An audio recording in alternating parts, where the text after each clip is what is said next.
नमस्कार, मैं हूं वंदना त्यागी और आप देख रहे हैं न्यूज़ 18 राजस्थान का डिजिटल चैनल। झारखंड में जेपीएससी यानी झारखंड पब्लिक सर्विस कमीशन की परीक्षाओं को लेकर चल रहे विवाद के बीच एक बड़ा घटनाक्रम सामने आया है। जेपीएससी के पूर्व चेयरमैन एल खियांगते को सीआईडी ने गिरफ्तार कर लिया है। खियांगते उस वक्त जांच के घेरे में आए थे जब जेपीएससी की परीक्षाओं में कथित अनियमितताओं को लेकर छात्रों ने सवाल उठाए और मामले की जांच शुरू हुई। गिरफ्तारी से पहले सीआईडी उनसे कई दौर की पूछताछ कर चुकी थी। खियांगते ने 22 जुलाई 2026 को जेपीएससी चेयरमैन पद से इस्तीफा दिया था। उन्होंने उस समय कहा था कि मामले की निष्पक्ष जांच हो, इसलिए उन्होंने पद से हटने का फैसला किया। लेकिन अब उनकी गिरफ्तारी ने इस पूरे मामले को एक नया मोड़ दे दिया है। आखिर क्या है पूरा विवाद, आइए जानते हैं। पूरा विवाद जेपीएससी की 14वीं सिविल सेवा परीक्षा से जुड़ी कथित अनियमितताओं के बाद तेज हुआ। परीक्षा के नतीजे सामने आने के बाद अभ्यर्थियों ने कई सवाल उठाए। उम्मीदवारों की प्रमुख मांगों में कैटेगरी के हिसाब से कट ऑफ जारी करना और मेरिट लिस्ट से जुड़ी पारदर्शिता जैसे मुद्दे शामिल थे।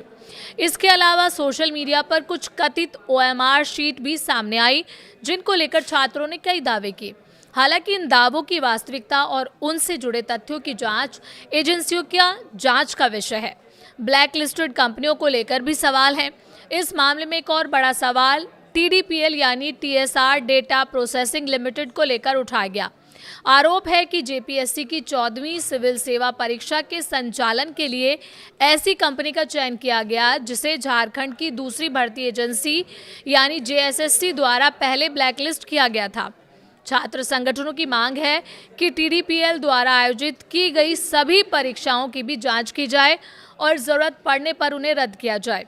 यही मुद्दा छात्र आंदोलन में भी प्रमुखता से उठाया गया। रिश्वत के आरोप भी सामने आए हैं। मामले में टीडीपीएल के मार्केटिंग मैनेजर अभय तिवारी की तरफ से खियांगते पर रिश्वत और कमीशन मांगने के आरोप लगाए गए हैं। दावा किया गया है कि ठेका देने के बदले 2 करोड़ रुपए और भुगतानों पर 20% कमीशन की मांग की गई थी।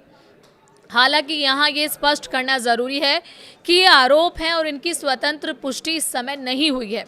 झारखंड सीआईडी की जांच में इन आरोपों को लेकर क्या तथ्य सामने आते हैं, ये आगे की कार्रवाई से साफ होगा। सीआईडी की जांच और गिरफ्तारी। सीआईडी इस मामले में लगातार जांच कर रही है। 3 अगस्त को भी एल खियांगते से करीब 7 घंटे तक पूछताछ की गई थी। बताया गया कि ये पूछताछ का चौथा दौर था। इसी दौरान राज्य में कई स्थानों पर सीआईडी की छापेमारी भी हुई थी। अब गिरफ्तारी के बाद जांच एजेंसी के सामने ये पता लगाने की चुनौती होगी कि जेपीएससी की परीक्षाओं में कथित अनियमितताओं के पीछे असल जिम्मेदारी किसकी थी और परीक्षा प्रक्रियाओं में किन स्तरों पर गड़बड़ी हुई। छात्रों का आंदोलन और बढ़ता दबाव। जेपीएससी परीक्षा विवाद को लेकर झारखंड में छात्र लगातार प्रदर्शन कर रहे हैं।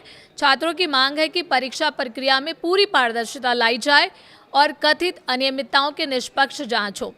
इस बीच जेपीएससी के 3 सदस्यों के इस्तीफे के बाद पूर्व चेयरमैन एल खियांगते की गिरफ्तारी हुई है। ये घटनाक्रम छात्रों के आंदोलन के बीच जांच एजेंसी की कार्रवाई को और महत्वपूर्ण बना देता है। अब आगे क्या होगा, यही सबसे बड़ा सवाल है कि सीआईडी की जांच आगे किस दिशा में जाती है।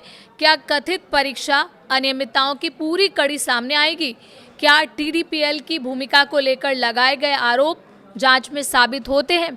और सबसे अहम, क्या जेपीएससी की विवादित परीक्षाओं को लेकर छात्रों की मांगों पर सरकार और आयोग कोई बड़ा फैसला लेता है? इन सभी सवालों के जवाब जांच और आगे की कानूनी प्रक्रिया से सामने आएंगे। फिलहाल इतना साफ है कि एल खियांगते की गिरफ्तारी ने जेपीएससी परीक्षा विवाद को एक नया मोड़ दे दिया है।